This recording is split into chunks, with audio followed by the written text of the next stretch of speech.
Hey everybody, welcome to the Slick Tree Podcast. I'm your host, Colby Langford.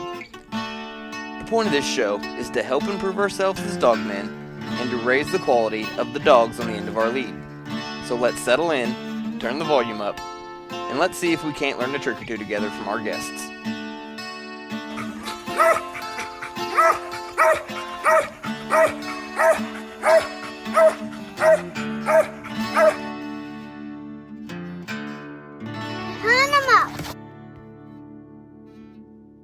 I used to tell people, if you ever saw Mike Tyson in his prime, Mike Tyson had little skinny forearms and little skinny lower legs, but his thighs and upper arms were humongous.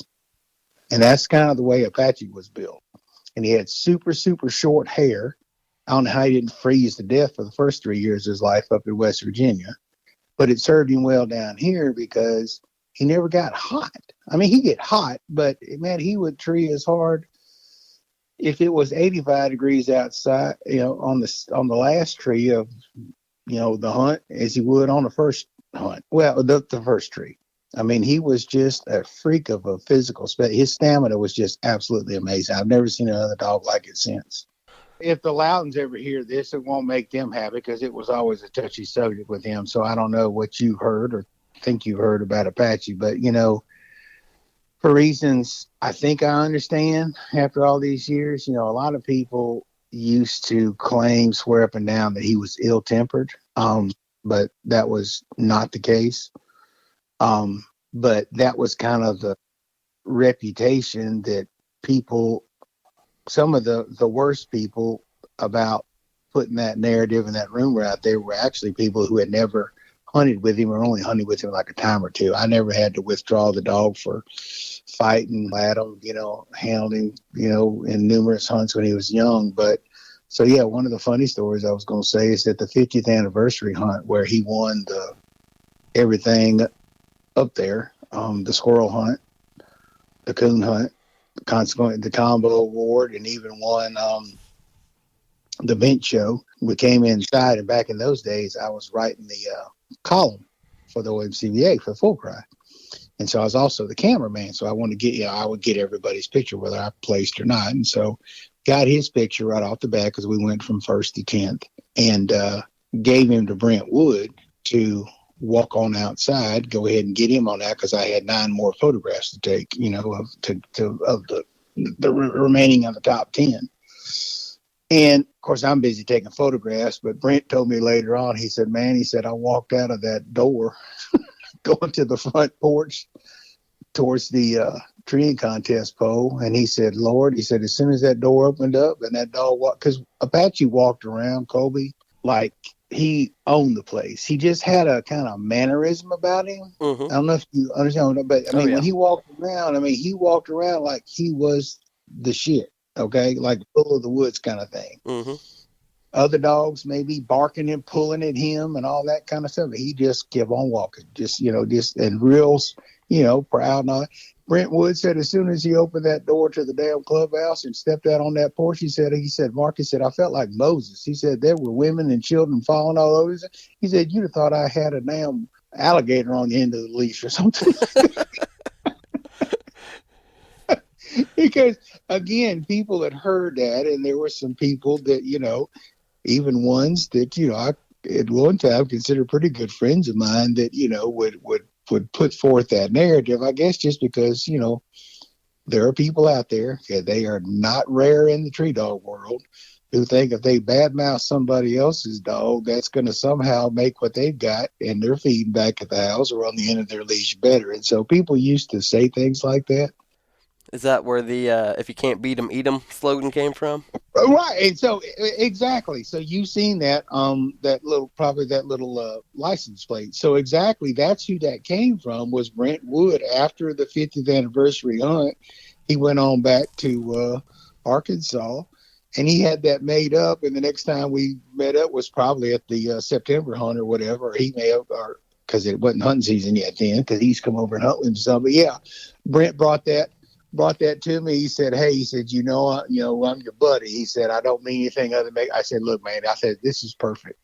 It's absolutely perfect. So yeah, that's actually where that came from. It came from Brent, the guy that I was saying who was Before Alan Franklin, he was the vice president of the OMCBA and a board member and a dear friend of mine and all that. Like I said, that's where I got that Streaks Mandy dog from. And Brent had brought down dogs to breed to him. And Brent owned Woods Hardwood Dagger, 06 OMCBA World Squirrel Champion. So, yeah, Brent's I don't see Brent like I probably should and all that. But, yeah, he was a dear friend. But, yeah, that license plate, if you can't beat him, beat him. Brent was the one that had that made up somewhere up there in Arkansas. And the next time we met up with one another, he gave it to me. So it's on the wall of my cabin over in the Delta right now. I've seen pictures of it that you posted on Facebook of it before sometime or another. That's the story behind that, because like I said, I told Brent, I said, hey, man, go ahead and take him on out there.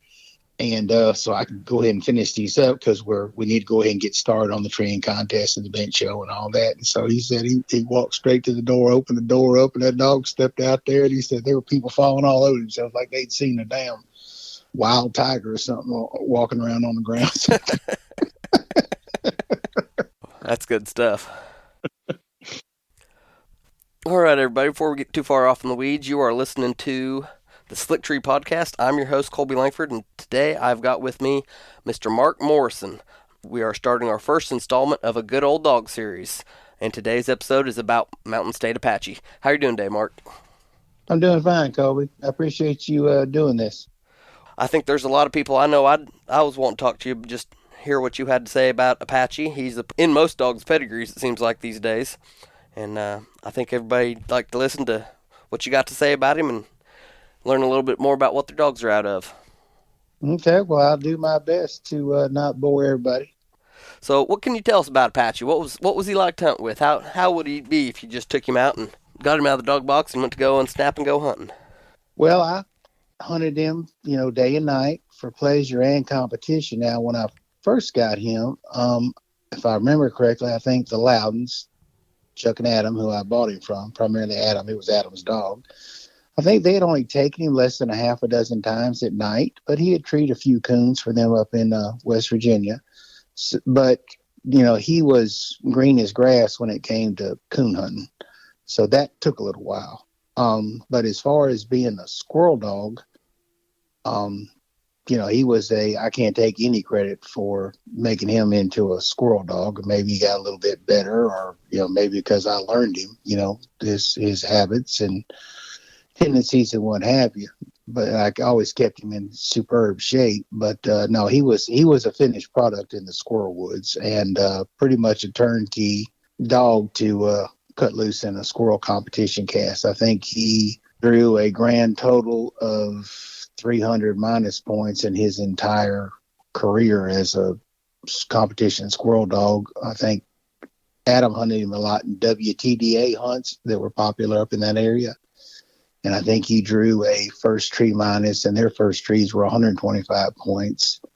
I actually drew a second tree minus with him when I handled him in an NKC hunt here in Mississippi, but retreated him immediately and had the squirrel. So I basically broke even there. And then because I was so frustrated, I think I had 3 second places in the daytime and 3 second places at night on him, and I just couldn't get that first place in the OMCBA to make him a squirrel champion. So I went to a hunt in Arkansas and approached Dwayne Holland, and we swapped dogs. And I said, hey, if you can put a first place win on him, I said, there's $500 for your trouble. I said, because I can't get it to save my life. So, and at the tail end, I mean, they didn't have a very good cast as far as in terms of producing plus points, as I recall. But Apache just was, leading carrying the cast the whole time from start to finish. And right at the very end, while they're standing up on the ridge, and Apache was down in the hollow by himself, no other dog tree, about I don't know, Dwayne told me like maybe 5-10 seconds to go on the tree time. He just went on off and made another tree somewhere after the time we ran out towards the end of the hunt. So he did draw 100 minus there. So it's 125, 75, and yeah. So he had a grand total of 300 minus in his entire life. That is impressive. Yeah, he was one of those. Although I didn't always do it because I overthought things, but he was about the only other dog I had that was truly a one bark tree dog, perhaps more than him, was a daughter of him called Lonesome Dove several years ago. When Lonesome Dove opened her mouth, you could go ahead and call her. So, but her daddy was very, very similar, day or night. What was his range like whenever you were hunting him on average? Would he just go till he found a squirrel? Would he go produce one, or would he kind of hunt looped in circles, or? Probably more of the latter because of the what you just last said. He hunted kind of more like a bird dog. He wasn't very tracky. Hunted with his head up, like I think a good cur dog should. We're very blessed. Most of the, especially the pleasure hunting that I did with him. Most of that was over in the South Mississippi Delta on tracts of public land, which is game rich. We have some years that are better than others, obviously, and a lot of it depends on flooding. But long story short is, if I have a dog that I got to routinely walk 300 yards or more to a tree, I need a different dog because, we have a lot of game. And so in over here, I'd say on a good day, he probably would never get more than 300 yards. On a slower day, he would maybe reach out regularly at 500. But if he didn't tree anything, he wouldn't come to you, wouldn't come up back behind you, but you could see him kind of making a figure eight through the woods. And if you wanted to put your hands on him and move to a different spot or just pack it in for the day because it was just a slow day for whatever reason, then you could call him. He'd come to you. He had a good handle on him. Mm-hmm. Adam had done a lot of, work with him as far as handling. They kept him in the house some. I mean, he was, hell, in his later years, I don't think he ever messed up in our house. And he spent about the last 18 months or so at night in the house here with my wife. That was her dog down the stretch. He would hardly listen to me the last year to 2 years of his life. What can you tell us about the dogs he was out of? So his father was Hall of Fame Franklin's Thunder. Franklin's Thunder was one of several well-known males out of Street Junior in Georgetta, what some people would call the cross of the 90s or what have you. And so that was his sire that Alan Franklin, I think, got from Kenny Smith many years ago, but owned him for most of his life. And then his mother was a dog called Pepper.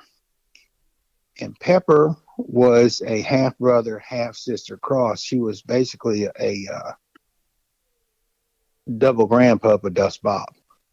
And so he was Street Junior, Georgette on one side, and heavy double Dust Bob bred on the other. And so I think Danny Wilkinson is the one that kind of coined this phrase, or at least he's the one I remember first saying it, because there was a couple of dogs back in the early 2000s that kind of had that recipe of either Mountain Jackson or Street Junior and Georgette on one side and Dust Bob on the other. And so the phrase that Danny and me and James Mincer and a few others used to use is the streak will make them go, but that Dust Bob would make them stay. Because that was the knock on some of the Mountain Jackson dogs back in the day, that they would hunt, set the woods on fire, find game, but especially when they were young, and if they got some depth in there on a slow day, it was kind of 50-50 as to whether you would get to them in time to make them stay and work with them at the tree until they matured. Mm-hmm. But now the Dust Bob dogs were known for their hard, intense treeing. They're a little bit bigger, grittier dogs and what have you. So it was a good balance, if you will. Mm-hmm. And so that's his breeding, and that's something that I strive for. I had hunted with Red River Posse.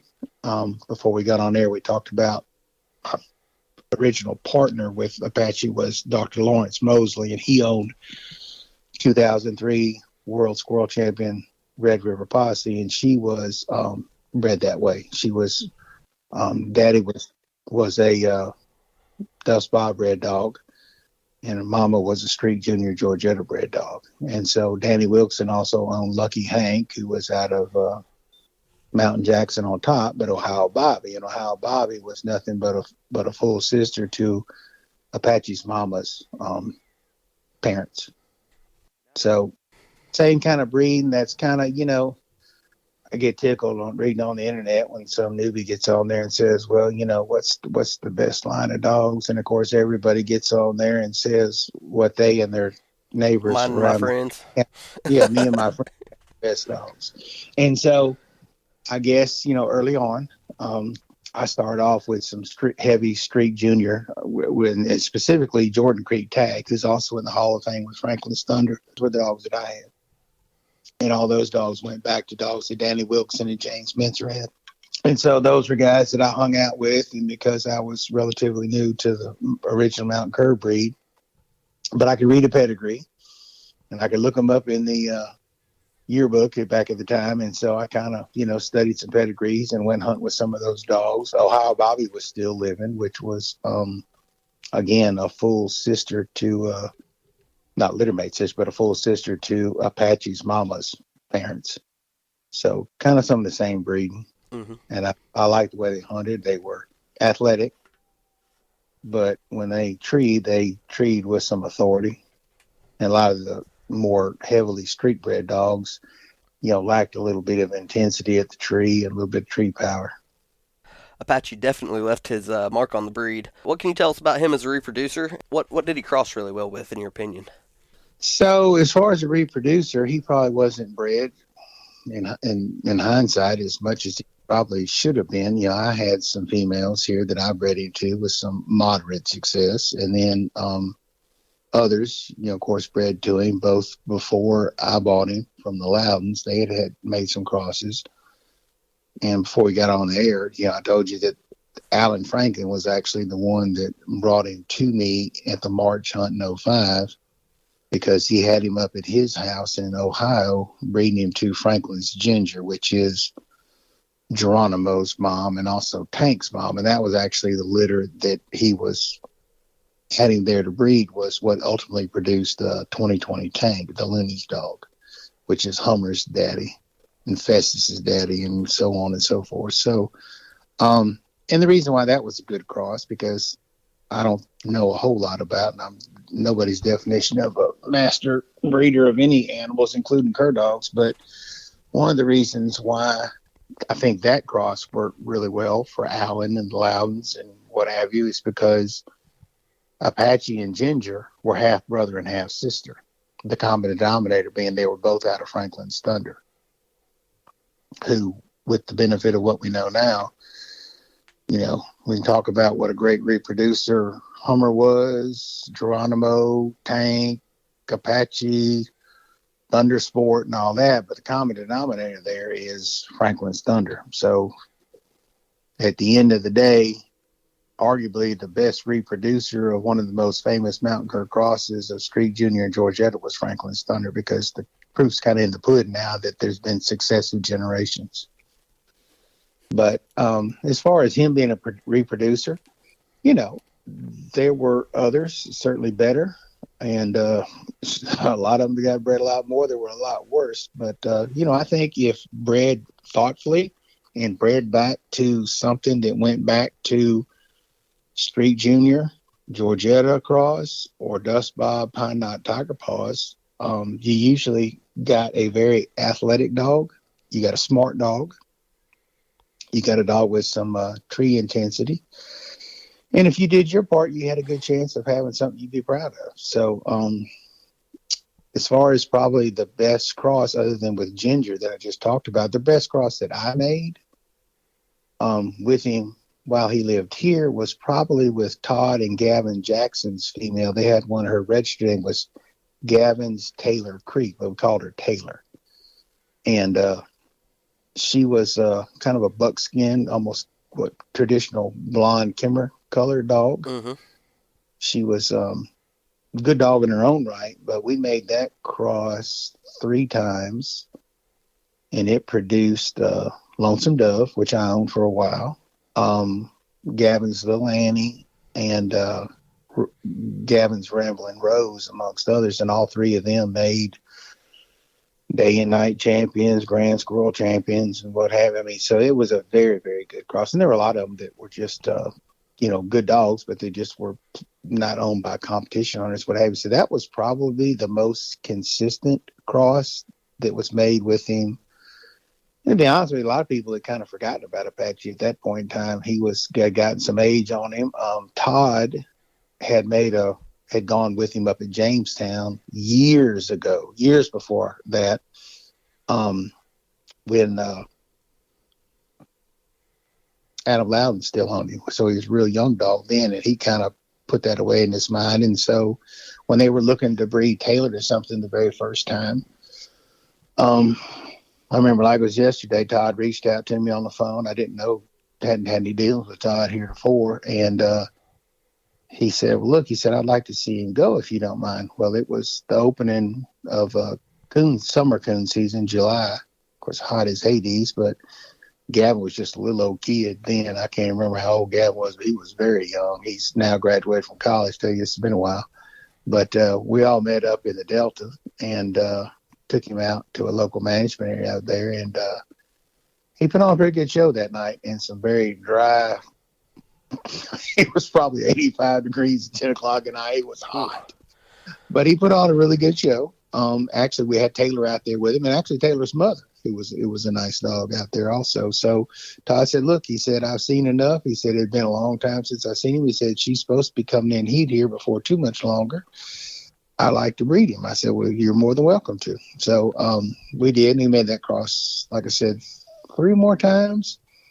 And if even though Todd got a very nice dog, he got Bayou Bob out of the cross between Hummer and Taylor, that if he had to do all over again, he's told me, he said, look, he said, I'd have bred her to Apache a 4th time, just to see, because they did make very nice dogs. So that was one cross that I think was particularly good. I was always proud of the fact, Kobe, that, I wrote up a little 1-page thing to give to the board members and all that when it came time to vote on his nomination for the Hall of Fame. And I think at that time, back in 2016, he had 6 dogs or thereabouts that were OMCBA champions in varying degrees, and some of them multiple hunt titles. But like they're out of 5 different females, and the females were all very differently bred. So that was something I always thought was kind of neat. One of the tests in my mind, at least, of a dog that's a reproducer is that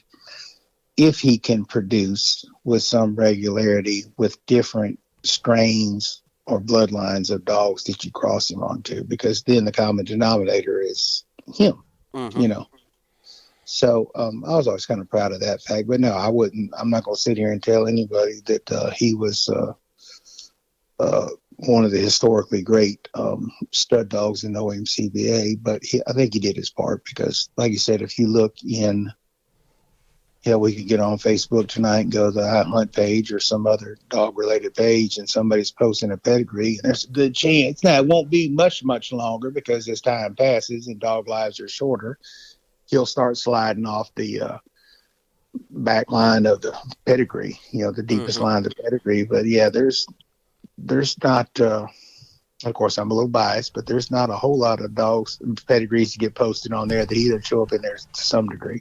I know that we talked about this a little bit before we started recording. Can you kind of give us a little bit of backstory on Apache before you got him, as far as who had him and where he came from? Yeah, so the first time he came up on my radar, so to speak, was, and this is really going way back. So all of us who thought we were interested in squirrel dogs, whether competition or pleasure, but of any kind, feist and hounds and all mixed breeds, but mountain curs as well, we all were on Squirrel Dog Central back in the day. I don't even know if you... I was on Squirrel Dog Central. I never was cool enough to get on Haters, but I was on Squirrel Dog Central for a long time.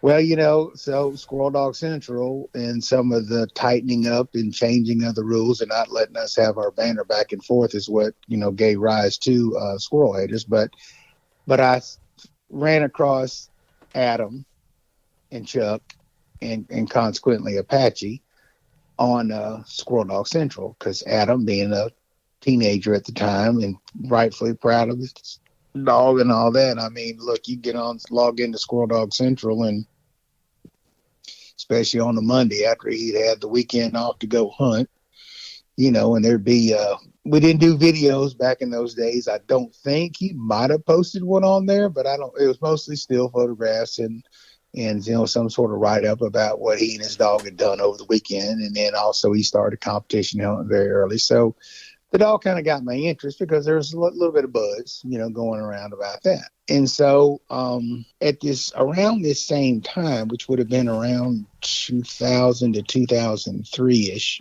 I was fortunate enough to hunt twice in the same hunting season. It like straddled a calendar year. It was once in the fall and once towards the end of the season after the first year. But I was fortunate enough to hunt with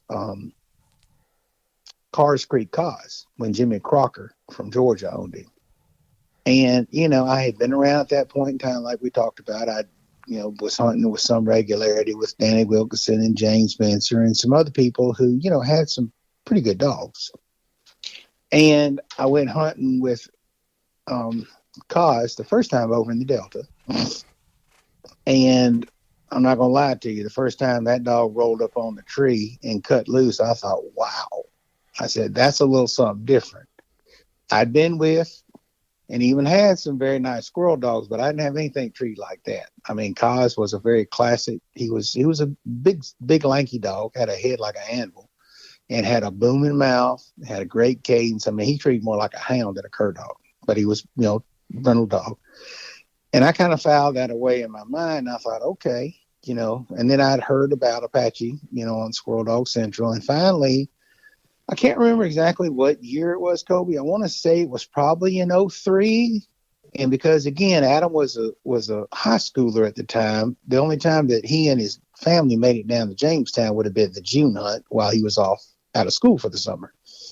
And so having seen about him and read about him and kind of followed him a little bit from afar on Squirrel Dog Central, I made it a point to reach out to him ahead of the, I want to say it was a June 03 hunt, maybe June 04, somewhere around there. And we went out on what I call a fun run, a Friday before the hunt. We had gone to a local hunting club that Adam had gotten permission. They took Apache and one or two other dogs, just kind of let them stretch their legs, make a few trees, and kind of, after riding in the dog box before the hunt started the next day. And that was the first time I saw him in person. And it was very reminiscent of my first experience with Cause, is that first time that little black brindle rascal rolled off down in the hollow down there and sat in the tree. And I thought, oh, crap, look at this. Because he was a much smaller dog and, compact, tighter built and all that. But when he started out of that tree, I thought, yowza. I said, okay, so that's now the second one. So they do make cur dogs that treat like their tails are on fire and their ass is catching. And so I had a double granddaughter, a Jordan Creek tag, that was actually my first registered mountain cur. And so I talked to the Loudons before I left and said, hey, I'm not going to be able to drive all the way up to West Virginia to get this done. I said, but maybe you can ship me some semen and we'll see if we can have her or AI. Well, that didn't work, but so I actually tried to get a litter of puppies out of a female of mine and Apache. And then, kind of kept up with him. By that time, we kind of all migrated over from Squirrel Dog Central to Squirrel Haters and all that. And long story short is, towards the end of 04, maybe the first part of 05, although I talked to Adam and Chuck and, both on message boards as well as, by phone. And when I saw them at Jamestown, those 2 Junes, that I get a call out of the blue from Adam. And he says, look, I'm about to, move to Indiana to go to college and I'm not going to be able to do the dog justice. Don't want to sell him to just anybody, but I know you've always kind of been fond of the dog. I would love for you to buy him. I said, well, okay. I said, well, let's get around to the big question. I said, what do you want for him? And, Adam, again, being an 18-year-old, young kid at the time, and me being hell, in 05, I was probably 40-ish. I'm sitting there thinking, okay, I know this is probably going to be a big number. Because when I was 18, I didn't really have a good grasp on what money, what the value of a dollar was and what have you. So he shot me a number, and I said, "Woo!" I said, "That's a little steep, Adam." I said, "But no worries. I said, of course, Adam, very polite, well-mannered young man. He said, well, I didn't mean to offend you, Mr. Mark. I said, no, you have not offended me. I said, I get it. I said, I got a couple calls I need to make. I said, or not calls. I got a couple conversations I need to have. The first of which is with the boss lady here at the house. I said, because if I spend anywhere near that kind of money, I said that I got to get permission from my better half. So we talked about it. And while I had no intention of paying that original number and didn't.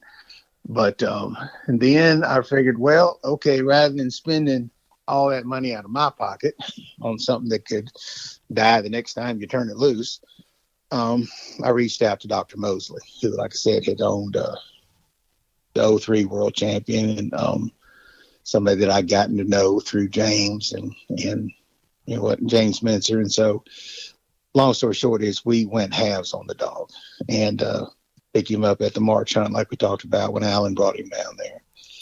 And so Adam, we always joked about the fact that wasn't long after that Adam got engaged and bought his now wife and mother of their wonderful children a rather substantial engagement and wedding ring. And these people used to joke, including me and Adam, said, yep. I said, I see where that money went.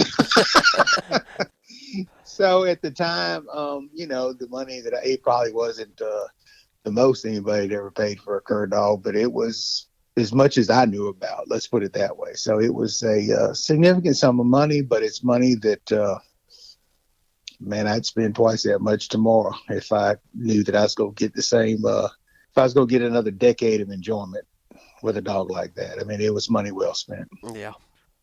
Did we talk about the Apache Stomp before or after we started recording?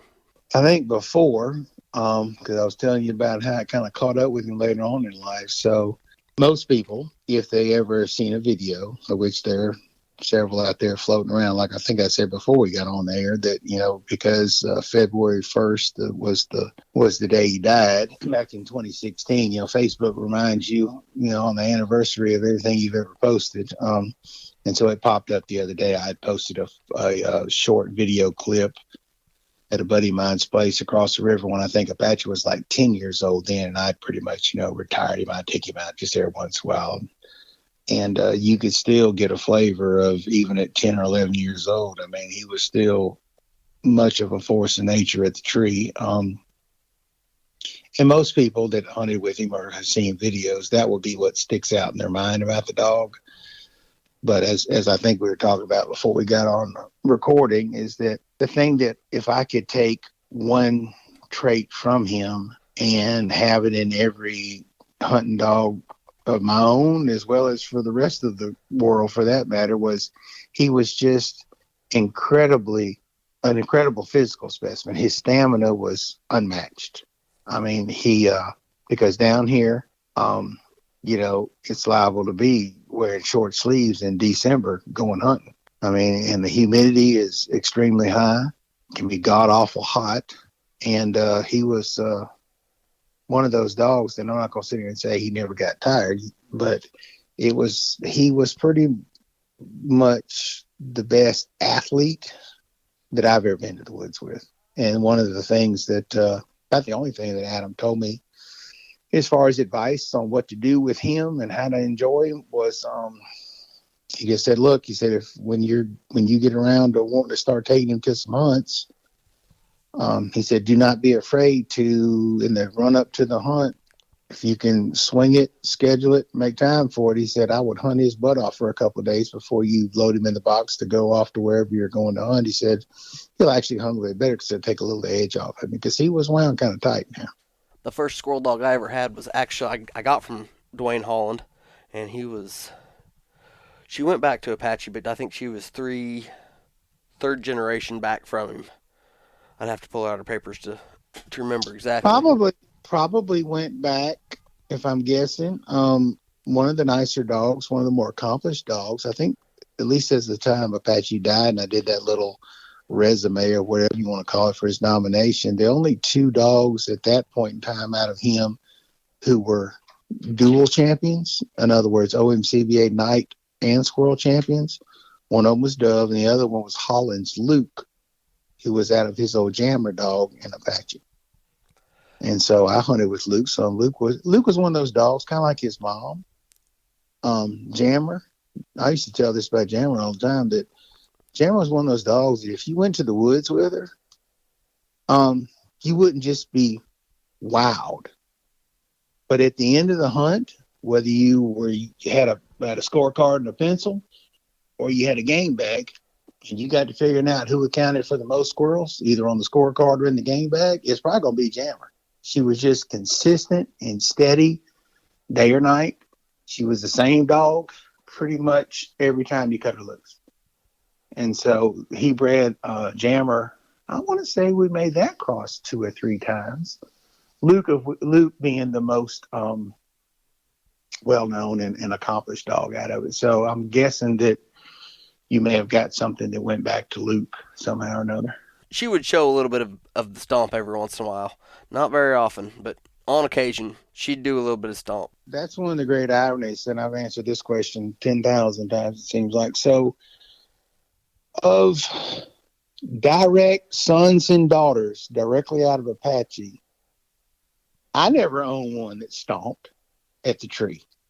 And I've seen very, very few.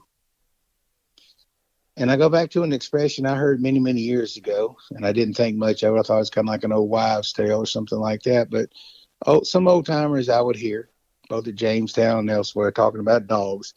Some of them would say, if you really want to know what's in your dog and how your dog reproduces, look at the 3rd generation off of your dog. Because that's when, for whatever reason, and reasons beyond my comprehension, you'll see the traits come out, okay? Well, if you look at grandpups of Apache, great-grandpups, and even on down to great-great-grandpups, you will see a lot of them that stomp. But as far as direct descendants of him, sons and daughters, I can't name one off the top of my head that routinely stomped at the tree like he did. Huh. Now, according to Alan Franklin, because I was kind of curious as to where that came from. Was it a dust bob thing? Because like I said, I'd had a lot of experience and hunted with a lot of heavy Street Junior and Georgetta bred dogs, and I'd never seen that trait. But I asked Alan, I said, hey, where does this come from? He said, well, actually, Thunder used to get wound up at the tree sometimes, not as much as Apache would with that regularity, not every tree. But he said Thunder would actually do that. And one of the best pictures, I want to say it was on the NKC rule book or whatever for years. There's a picture of Thunder with his back arched at the tree, and you can tell it's like he's mid stomp, like he's on the upswing, fixing to come back down and stomp both of the feet in the ground. It's taking on like a tree at the edge of a farm field or something or other. But yeah, Alan Franklin told me that was a trait from Thunder, so that's probably where he got it from. But like I said, it wasn't prevalent, commonplace in, to my observation, to Apache sons and daughters. But you move on down the line, and you can still see it to this day. In fact, you've been dead now since 2016, coming up on a decade. So would he stomp like that at every tree, or was it just when he was real hot on it, or? Well, pretty much every tree. Now, at night, because like I said earlier, coon hunting was a process with him. Like a lot of very nice squirrel dogs, the first time I took him out, he was lost. He knew we were in the woods. And I had old Mandy, Streaks Mandy, with me, who I told you was my first experience and taught me that cur dogs could be legitimate coon dogs. And she was out there running circles around his ass like he was some 6-month-old puppy out there. Until the very end of the hunt, he finally split off from her. And the first time I took him coon hunting, he actually did tree his own single coon. But I mean, up to that point, hell, she had 2 coons popped up on him before he even knew what the hell day of the week it was. I mean, so he went through what at least in my experience, has been a natural progression for very good squirrel dogs that are ignorant, don't have any experience at night. So first, they don't want to get out because they don't know where in the hell they are. Then once they get past their fear of the dark and the unknown and the uncertainty of it, then they get to that stage where they want to tree every damn thing in the woods, whether we're talking about possums, squirrels at night, this, that, and the other, because they get comfortable, so they start venturing out, and then they tree what they come across. And then, if all goes according to plan, at some point in time, they figure out that nighttime is for coons, not possums, not squirrels, not wampus cats, you name it. And daytime is for squirrels, and occasionally the late stirring coon. Coon stays out too long, and so he made that progression. Now, about the time that he got to where um, he was what I considered a pretty damn good coon dog, I had other dogs coming along that I was devoting my time to. So, I mean, I was one of those. I never did have any desire to make any of my dogs grand squirrel and night champions because I usually had something else that I needed to put my time into. And in his case, it was Apache 2. So I started hunting him, but he was the same kind of deal that he was a good squirrel dog, but he didn't know his ass from first base about coon hunting when I got him. But by the time he died, he knew plenty about it. He was actually one of my favorite coon cur dogs that I've owned and hunted. So, yeah, that was kind of Apache's deal, was that he was a little slow in coming. But going back to your question about tree style, so here's a funny story. You said you want to tell a funny story. So when I get Apache, I start trying to take him coon hunting right after I learn the dog in the daytime and get on the same page squirrel hunting. And of course, down here in this neck of the woods, particularly around cypress sloughs and water and all that kind of stuff, that's where our coons are going to be with great regularity. And we got a lot of water down here.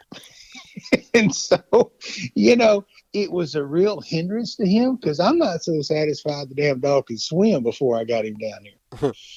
And so I called the Loudons. I can't remember whether I got a hold of Chuck or Adam, or maybe they caught them both at home. And I said, hey, what the hell is wrong with this dog? I said, I don't think the son gun can swim. And I said, it's kind of cramping my efforts to get him, rolling on coons.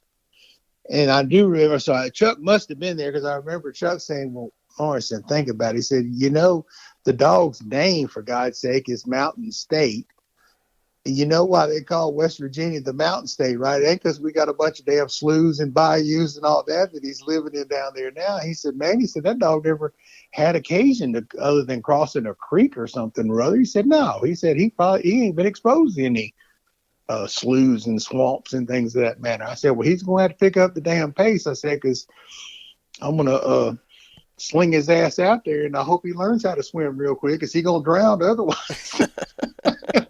And so as he got older and got more comfortable, and I knocked a few coons out to him until he really kind of got a hatred of those and wanted to go get them, he got to where he would, cross the water and all that kind of good stuff. Thankfully not swimming any rivers, but going back to the tree style thing. So at night, he was more prone, especially in a swampy area where the coon, tracks some water up on the tree and all that. He would get up on the tree and tree more conventional then. Feet on the tree, head thrown back and all that.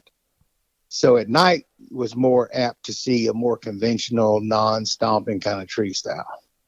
But he would still do it at night too. But it was especially like if he run the coon through the slough or something or other and came out on the other side, and you could see where the coon, left muddy, tracks up the tree.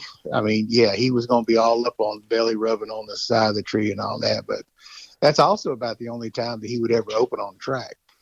He'd get out there in water sometimes, especially early on, and get frustrated. And he sounded like a damn babbling blue tick out there. And I'm thinking, oh, my God, whose dog is that? The first time it happened, I'm thinking, that ain't my damn dog. It better not be. Because I like a silent track dog. But, yeah, he'd get out there and get frustrated, not knowing, which way to go and how to drift it, while he was out in some water. We're not talking about excessively deep water. We're talking about stuff that, maybe knee deep or less. But he'd get out there and get frustrated, and he'd start opening on track. I'm thinking, oh, Lord. But that was rare. Earlier, you were talking about how he would hunt with his head up during the day. Yeah. How would you describe like his winding ability on squirrels? Like if there were layups and such. So the most conversations we ever had about that was usually between me and Todd Jackson. And that's one of the reasons why I think that cross with Taylor was such a really good cross, because She was 75% Kimmer, so like most Kimmers I've ever encountered in my life, she didn't have the greatest tree style. Okay, most Kimmers, even the very good ones, and she was a damn good one. Yeah, they may stand at the side of the tree and kind of bark towards you as you're coming in the tree. They're not going anywhere, but she lacked for tree style and intensity. But what she did have, like a lot of Kimmers, was a good winding nose. And I would never tell anybody, and I'm not going to tonight, that Apache was what I would consider a good layup dog or winding dog. Apache could run the shit out of a track and fast because he had his head up. And if it was at night, especially on a coon, that coon better get his butt up a tree pretty quick because, he wasn't going to sit around there winding and or with his nose to the ground. He's running with his nose about, parallel, with his back, and he's taking the twists and turns out of the track. Mm-hmm. And so I wouldn't consider him a great winding dog. That was not one of his. Of course, winding dogs are kind of where you find them, because I've had a lot of people tell me, man, I got me a good winding dog. I love a winding dog. And then I go hunt with the dog. I'm thinking, man, I'd shoot that dog. I said, walk in there for 300 to 500 yards or more on a slow day and walk in there and see that dog going between 2 or 3 different trees trying to figure out. I'm thinking, okay. And I better not. When I was holding a scorecard back in the day, if you had one of those quote unquote winding dogs, it wouldn't stick on a particular tree. I'm thinking, okay, you got about 2 seconds, you and your dog, to tell me which tree we're going to score, because you're finna take that minus. So, no, winding was not one of his long suits. Track speed and decisiveness. Like I said, it wasn't a whole lot of popping and pecking around and all that, other than early on. At night, particularly in water coon hunting, it might take him a while to sort and out. But usually, if you heard him come on the tree and open his mouth, that's where you were going to find him. Whether it was in the next 5 minutes or the next 5 hours, that's where he'd be. Which you'd mentioned that he'd open a little bit on coon, but what was his mouth like? I'm sure he had a decent mouth, but so real coarse, and because of the tree style we had, it was a coarse chop. No discernible locate, nothing like that. It was pretty much from start to finish, it was ow, ow, ow, ow, ow. And every once in a while he ow, ow, ow, ow. And you could like set a clock to it. I mean, it was that regular. The volume was not great as he got older, particularly because it's one of those things, if you own the dog and you're with the dog pretty much every day for a decade, you don't notice things like other people would. But like, for example, Adam or Chuck or both or other people that hunted with him years ago when he was a young dog, up in West Virginia, they might watch a video that I had put on, the internet. And I remember Adam saying, look, man, his voice doesn't sound as loud as I remember it. I think even Alan Franklin or somebody said the same thing. So over the course of time, I didn't really notice it that much because I'm listening to him bark every day. But, I think he lost a little bit. His voice got a little bit coarser. But the good news is that what it lacked in volume, the rapidity, the rhythm of it, you could hear it for a long ways, because the only time I ever had a little bit of difficulty picking him out was years ago at some sort of benefit hunt down in Natchez, Mississippi, called Redneck Adventures, as I recall. Took him down there. Long story short, he gets out. We're hunting in some hilly ground, kind of thin squirrels. The group of hunters that I was taking, because I didn't carry a gun, this is to let kids and other people shoot the squirrels. They had gotten kind of tired, lost a little interest and what have you, and he went over and treed behind an oil well. I don't know if you from Oklahoma, so you've seen oil wells, I'm sure. mm-hmm. They're going up and down, pow, pow, pow. That when it's rotating around that piston. And he got on the offbeat with the oil well, and he was a 750, 800 yards, something in there. And I said, yep. And he said, where's your dog? I said, well, he's treating there. You don't hear him? He said, no, I don't want to, saying no. I didn't think they wanted to walk up that mountain to get over there, the hill to get over there to it. But you could hear him because when he and the oil well got off the same beat, so to speak, you could hear him play his day because it's just like this with me clicking my finger. I mean, this is barking like this. So you could pick it out from a long distance because there wasn't nothing else in the woods or the surrounding area that sounded like him, other than the one day he treed behind an oil well.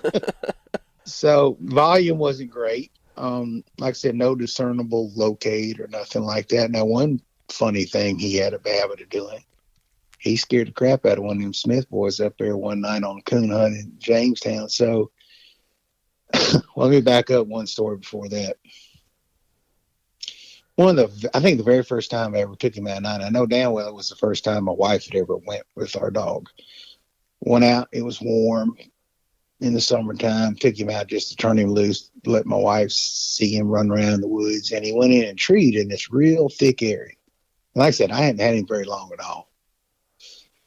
And I walk in there and I'm trying to watch my wife to make sure she doesn't step on a snake and all that. So I'm headed in there to him, and it's a real tight area, viney, thick and all that. So I'm having to stoop and duck and all that. So I've got the tree leaders off. And without thinking, I come up from behind him and I reach up and grab his collar to put the leash on him to get him out of this thicket and get back where I can see the tree. And he slings his head over and grabs me on the wrist. Well, I never had a dog like that before. And so with the other end of the lead, I go to whooping his ass, and my wife goes to holler and says, oh my gosh, don't be killing our dog, this, that, and the other. So I get back the next night, I call the Loudons. And I get Chuck on the phone. I say, hey, Chuck. I said, what in the hell's wrong with this dog? I said, that son going to grab me on my wrist. Thought he was going to pull my hand off last night. And Chuck just starts laughing. And I'm thinking this is not too funny because, like I said, I hadn't had the dog that long. And I'm thinking, and the next thing out of Chuck's mouth, he said, well, I guess you hadn't ever owned any hounds. Well, Chuck, Adam's dad, was, he'd come up hunting hounds as a kid, for years. And I couldn't help myself. I said, well, wait a minute now. I'm asking you about why this dog grabbed me at the tree. And I said, you're asking me if I've ever hunted hounds. I said, you got a confession you need to make? I said, because I spent a lot of money buying what I thought was a cur dog. And he said, no. He said, the reason why I asked you, had you ever had any experience with hounds? He said, because that's not uncommon. You walk up and grab some hard treeing hounds off the tree, and you'll wind up getting grabbed. They're not going to maul you or hurt you or anything, but they'll sling their head over and grab you. He said, all you got to do is walk a quarter turn around the tree. Don't come in behind him where he can't see you. Get his attention, break his attention at the tree, and then tell him to come to you, to whatever sapling you want to tie him up to. I'm thinking, okay, well, I'll try that. But, I'm sitting there thinking, yeah, I've got this alligator or something that's going to pull my arm off next time I take him to the wood. And sure enough, Kobe, it worked like a charm for the rest of that dog's life. Yeah. You walk over to the tree. I'd walk into the tree, and most folks are looking up in the tree and this, that, and the other. And I'm trying to find out, okay, what sapling am I going to tie him back to? Because I never let him fool with the game and all that because he was hard to get game from and all. And it just didn't, he didn't need to get game in his mouth to make the next tree or the next 5,000 trees. And so the next day I took him to the woods. Sure enough, I walked over next to a sapling where he could kind of see me off the side of the tree, and I called him, in a kind of stern voice. I said, Apache, here. He would come to you. He would turn around, face the tree, and he would put the right side of his rib cage on the outside lower your left shin, like clockwork, like a robot. Now, going back to what I was saying earlier, what you better not do is, and I'm tall, so it wasn't as big a problem for me as it was some of my shorter hunting buddies. As soon as you reach down to snap that brass snap on that D-ring of his collar, you better not have your head over top of his head because he's coming up with that first bounce. And if that dome of his head catches you in your face, nose, mouth, I got several buddies of mine who wound up with bloody lips and busted noses. And so going back to that night with, I think it was Little Ray Smith up there at Jamestown on the coon hunt. Donnie Clark was our guy. He's down in the little tight hollow at the edge of a fence line. It's kind of more cramped conditions and all that. And I'm thinking, little Ray wants to go down there and see him because he said, I want to see how this dog treated. I heard about it. We get down in there, and it's almost like trying to, get him leashed in a phone booth, and little Ray's over there all up in my business on one side. So I reached out, and as soon as that snap clicked on that D-ring, not only would he come up, and so I'm trying to get out of the way because I don't want to. We're on the side of the hill, and I don't want him busting my nose that night. But he would also let out this really high-pitched kind of squeal bark at the beginning, and then he would settle into that old coarse chop. And when he let out that high-pitched squeal bark, little Ray starts hollering, "Oh my gosh, you got his ear caught in the snare. You got his ear caught in the snare." I'm thinking, man, what are you on tonight? Get the hell off of me. Because he's like wanting me to protect, like we got a Tasmanian devil or something down there cornered up in the hollow. I'm thinking, man, relax. I said, he's fine. I said, you can see both ears flopping every time he bounces. I said, the dog's okay. I said, that's just what he does. He said, man, he said, He said, you can have that. I don't want no crazy shit like that. Because he wasn't for everybody, man. I mean, like I said, he was a lot of dog. He was high energy.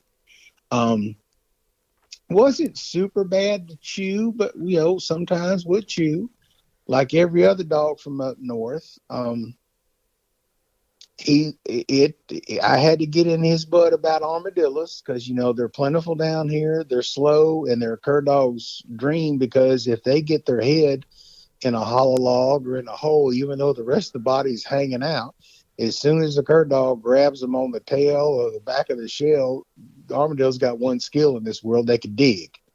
And as soon as they start kicking dirt in the dog's face, it gets the dog amped up, and then you got this one big bloody mess because armadillo's not going to hurt the dog, but it makes a hell of a mess.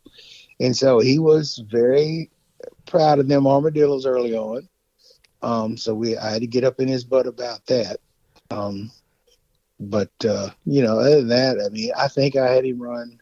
Now, he was a deer running fool when he was a puppy, supposedly. So the Loudons, I think, sent him to some Amish guys that they and the Allen use. And it was a couple times that dog had to they had to go ride a couple mountains over to go find him because he'd run the hide off a deer when he was young. I caught him one time up here, not too far, ironically. I didn't from where we live now in the Pearl River up here. I look up and I see this doe, and me and Eric Wally were hunting. Back when Eric Wally had a Pure Country Scout, former OMCBA Dog of the Year. And Eric's kind of gotten back in hot and heavy and cur dogs here of late. It was just two of us. We're hunting in a swamp up there, and all of a sudden I look up and I see this deer just come hauling ass down through the swamp, splashing water everywhere. I'm thinking, man, something's chasing that deer. And then I look and I can see coming down from the same direction that the deer came from. I can see this little black brindle thing just trucking it down through the water, but it's almost so deep he can't hardly run through there. Man, I grabbed that Tritronics and I twisted that knob till it almost broke it. I hit him with that because he's good and wet in the water.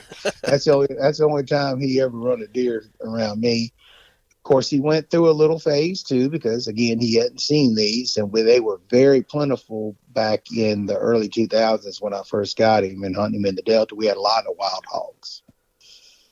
Wasn't bad to chase him, wasn't bad to try to catch him and all that, but he would bay him up in like a brush top or something like that because, when I got Apache, that first hunting season was right after Hurricane Katrina. And while we didn't get a hurricane up here, we got a lot of treetops and limbs and all that blown down all in the woods in the Delta.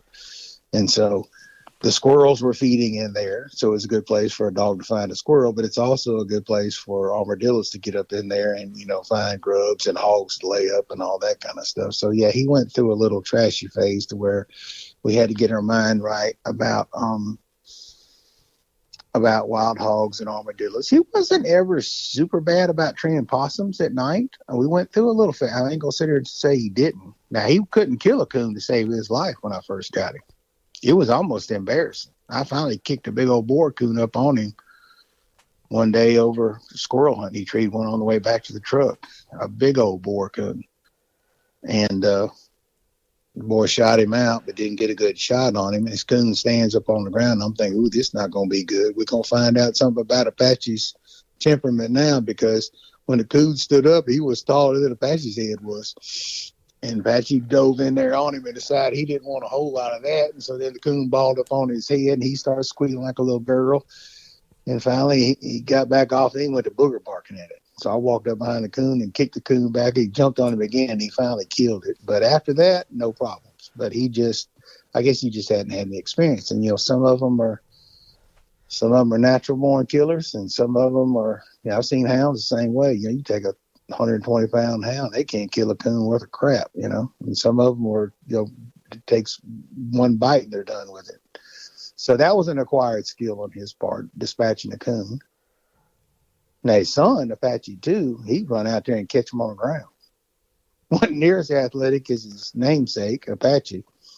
But he didn't have any problem. Hell, they'd be graveyard dead by the time I could get over there and figure out what had happened. He was very good at catching and killing coons, but couldn't kill a squirrel worth of crap. Go figure. If one ever bit him on the nose, that was a wrap. But he could go catch a fully live coon in the middle of the night out there and kill it before he could even get over there. No drama to it or anything. You'd hear the coon squalling as he was putting the clamp down on it. Yeah.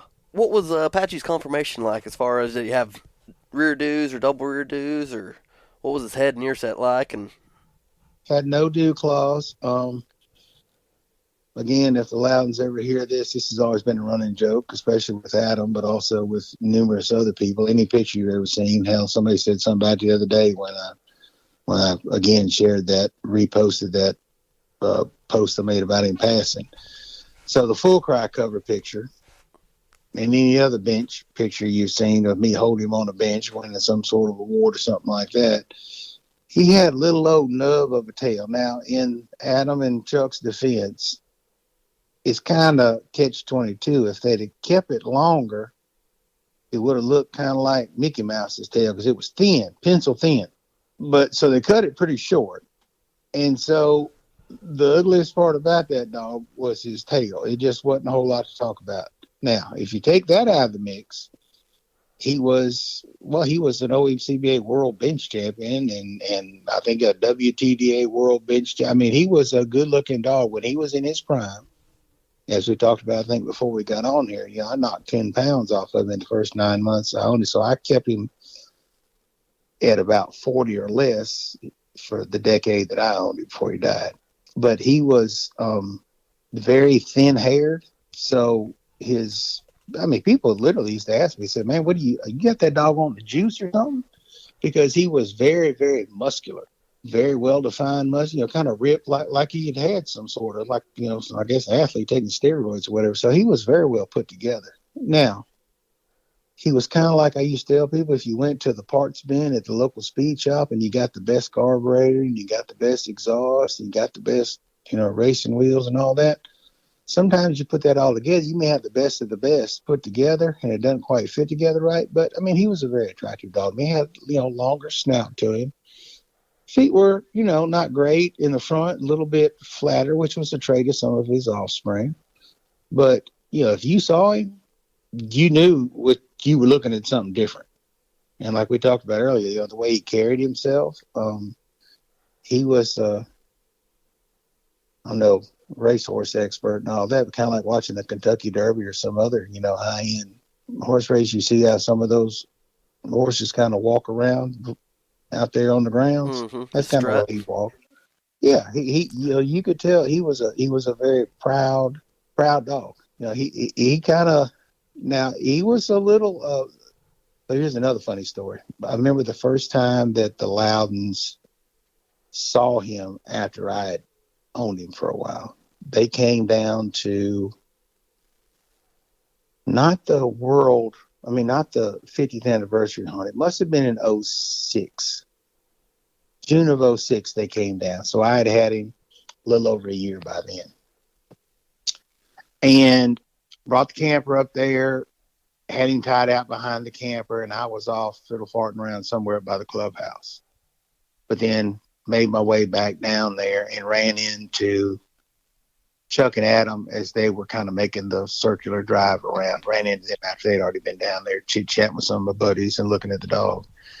And I remember Chuck telling me, he said, look, he said two things. He said, we just got done seeing Apache down there. He said, first of all, he said, I can't believe the physical shape that you have him in. I said, well, he may not show up tomorrow. I did. I come within a tree of winning that hunt. So, I mean, I said, it may not show up tomorrow in the woods. I said, but I've been hunting the hair off that rascal. And the other thing that Chuck said, which I was always kind of proud of, was that he said he's not near as standoffish or aloof.